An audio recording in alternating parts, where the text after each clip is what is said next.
Alright, Transformers 1 trailer time. Is it just me, or has this movie been like, you know, rumoured and cooking it in the pipes for like years? So I actually went to watch it last night, but then I hadn't realised that the whole trip to space was actually part of the premiere. And as novel as that was, with the time difference and stuff here, I went to bed. The upside of that is that now I can watch it with all of y'all for the first time. So stay tuned after the jump. Let's watch this trailer.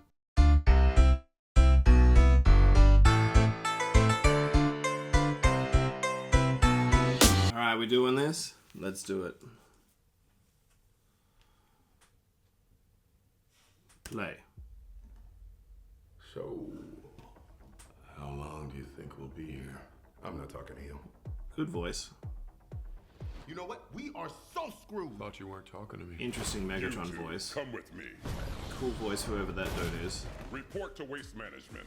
It's like a needle nose vibe. I'm B127. I'm actually working Okay. on some nicknames. Bit like Danny The one on Pudi's foot right voice now for is, Bumblebee. Badassatron, which is actually pronounced Badassatron. We're gonna call you B.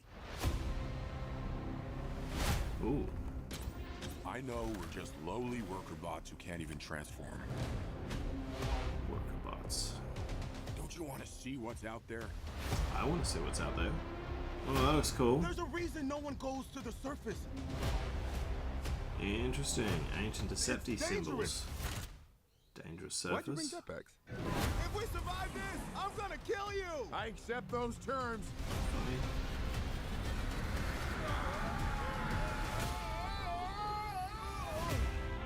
The action scope. Ooh. Surface. Good action. Great shown. Beautiful. Cyber animals. Pink Widow. Oh, genuine You lol. have proven yourself worthy. I'm having trouble with Optimus's face. Ooh, that must be Alpha Trion. Access your full potential. Okay, I like this very much to look at, but I don't know how I feel about T-Cogs not being part of it. It's time to show them we are more. Face is weird. There's an uncanny valley thing going on there. We can transform now. On 3, 1.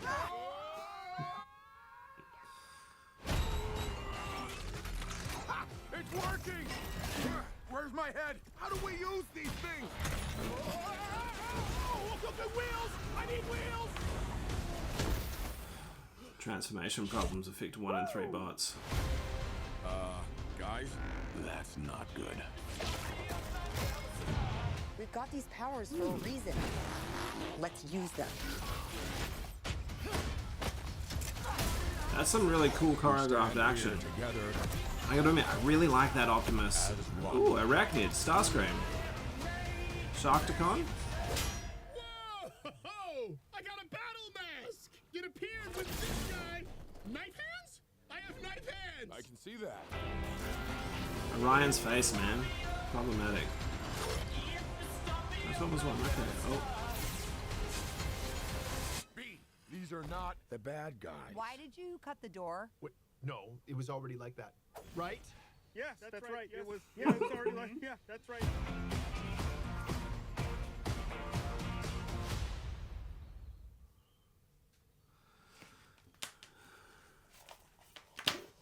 Okay.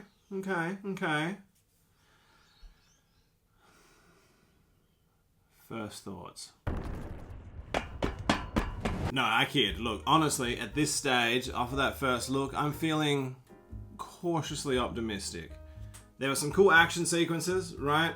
Like some big, you know, set-piece explosion-y, high-octane, high-action Optimus flying through the air.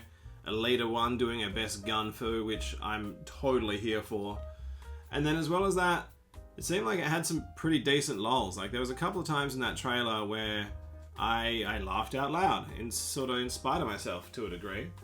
I had honestly expected the animation to be hitting a little more on that Cyberverse trend. It was very kind of like Disney Pixar standard classic, which I think is a little bit of an interesting choice in the current animation climate to go that way. You can tell it is pitched at kids, but in that way where parents going along to it, there's still something for them. Like the action will be cool, the jokes will be good. They really want you to know that Chris Hemsworth is a part of this, don't they? Like, he seems to be on the front end of all the trailers and all the materials. I get it. You got Chris, you lead with Chris. What I like about that as well is I did read online that he actually consulted and hung out and chatted to Peter Cullen to try and, you know, not just copy his voice, but do a younger Orion version of that classic Optimus voice, which is very respectful. I think visually they seem to be kind of straddling a little bit of a Cyberverse, kind of little bit Fortnite skin sort of look, which again, given the target audience, I can completely understand them leaning into that. What we saw, like, Optimus's alt mode, and like Bumblebee's looks very, you know, Activision games. Optimus's alt mode, I think, is a really cool interpretation of an alien version of the flat-faced Petey truck. So I think they did a really good job there. I do find it difficult to actually look at Orion Pax's face. There's a little bit of like an uncanny valley thing going on.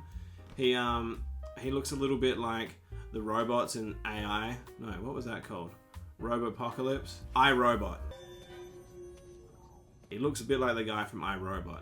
It's hard for your eyes to settle on. I don't quite like looking at it. Hopefully he spends at least a chunk of time battle masked up. It looked like as well that, you know, there's a lot of kind of faceless genericons in there, but I do think we'll get to see a slightly expanded cast. There was that like one real brief shot where you saw Arachnid, another one where it looked like you see Starscream, Shockwave, and Soundwave, so that's cool. It'll be interesting to see how they relate to Megatron in it, because they seemed pretty, you know, mean and established already, so he must really come in and do some heavy swinging to take what looked like Starscream's spot at the top.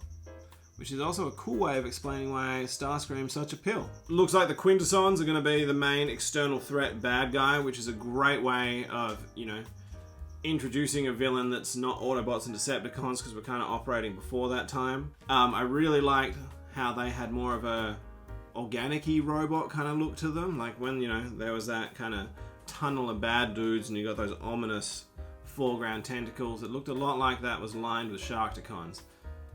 It looked like they had Quintesson tentacle legs, but there was definitely dorsal fins on those backs.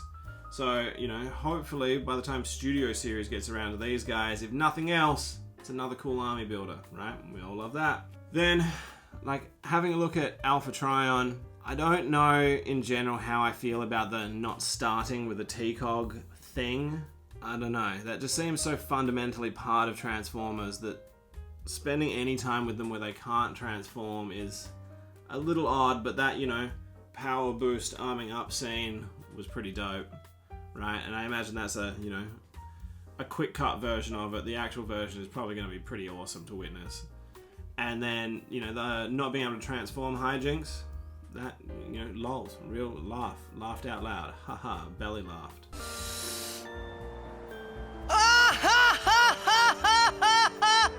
So at this stage, I'm willing to give it a go.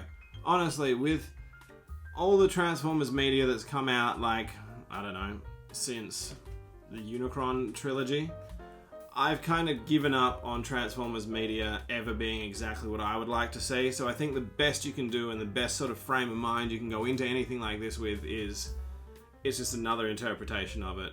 It's not necessarily for me. I don't know if I'll ever expressly see what I would love to see from Transformers content. But if it gets some kids into it, then that's a win, because you need new eyes and new faces and new people falling in love with the franchise if we're going to make it another 40 years. Right? Imagine being around for the Transformers Centennial. What a goddamn time to be alive that'll be. So that's pretty much that.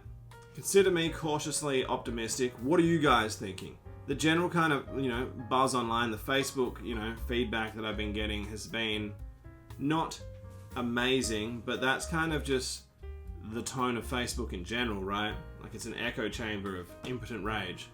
So I want to know, what do you guys think? People who, you know, want to watch this, hit me up in the comments. I want to talk about it. Let's talk Transformers 1 trailer. And until the next time we get to peep some of this, be good. Catch.